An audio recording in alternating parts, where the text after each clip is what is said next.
బాధను తప్పించుకోవడానికి వారు సుఖాన్ని తప్పించుకుంటారు.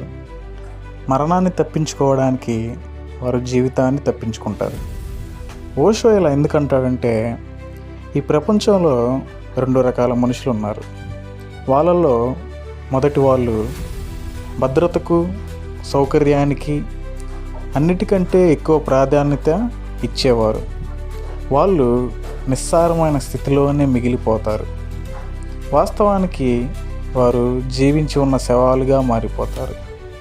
అలాగే 2వ రకం మనుషులు నిజంగా జీవించి ఉండడం వల్ల కలిగే గాయాలను ఎదుర్కొనేందుకు నిరాకరించడం వలన వాళ్ళు కూడా చివరికి ఒక నిస్సారమైన స్థితిలో మిగిలిపోయి జీవించి ఉన్న శవాలుగా మారిపోతారు.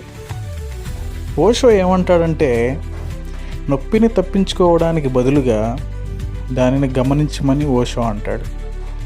ఆ అవగాహన ద్వారా నొప్పి భయపడాల్సిన విషయంగా కాకుండా ఒక బోధన, ఒక పాఠంలాగా రూపాంతరం చెందుతుంది. ఇంకా మీకు అర్థమయ్యేలా చెప్పాలంటే, ఒక నాణానికి ఒకవైపు జీవితం లేకుండా మరోవైపు మరణం ఉండదు. కాబట్టి ఒక దానిని తిరస్కరించడం అంటే సమస్త సృష్టిని తిరస్కరించడమే. సుఖదుఖాలను ఒకే నాణానికి 2 వైపుల లాంటివని ఓషో వాదిస్తారు. ప్రజలు తరచుగా కేవలం సుఖాన్ని మాత్రమే కోరుకుంటూ జీవితాన్ని తమకు నచ్చినట్లుగా ఎంచుకోవడానికి ప్రయత్నిస్తారు.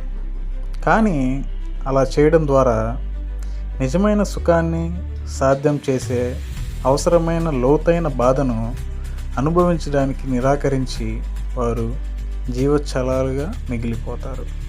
సురక్షితంగా ఉండడానికి తీవ్రతలను నివారించడం వల్ల ప్రజలు పాతబడిన మరియు దుమ్ము పట్టిన స్థితిలో మిగిలిపోతారు.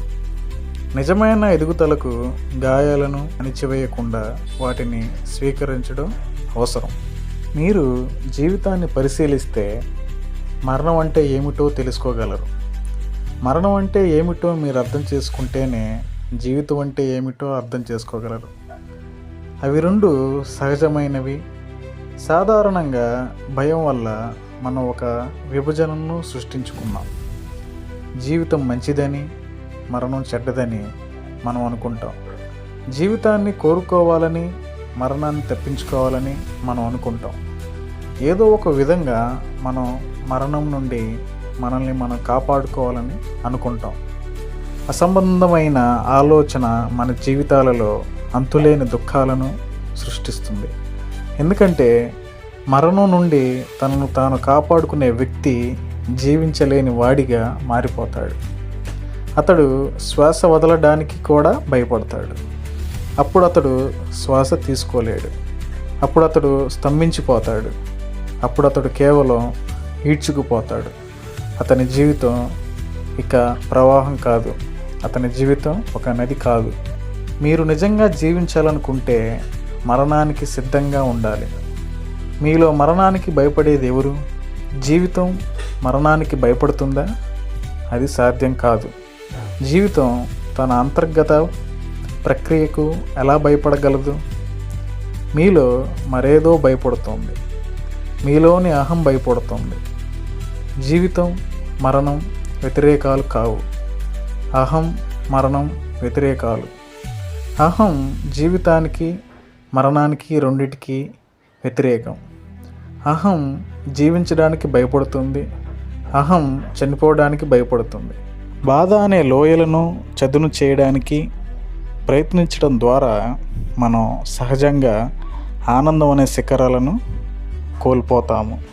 ఫైనల్గా ఓషో ఏమంటాడంటే, బాధని తీసివేయకు, దాన్ని అర్థం చేసుకో, దాన్ని గ్రహించు.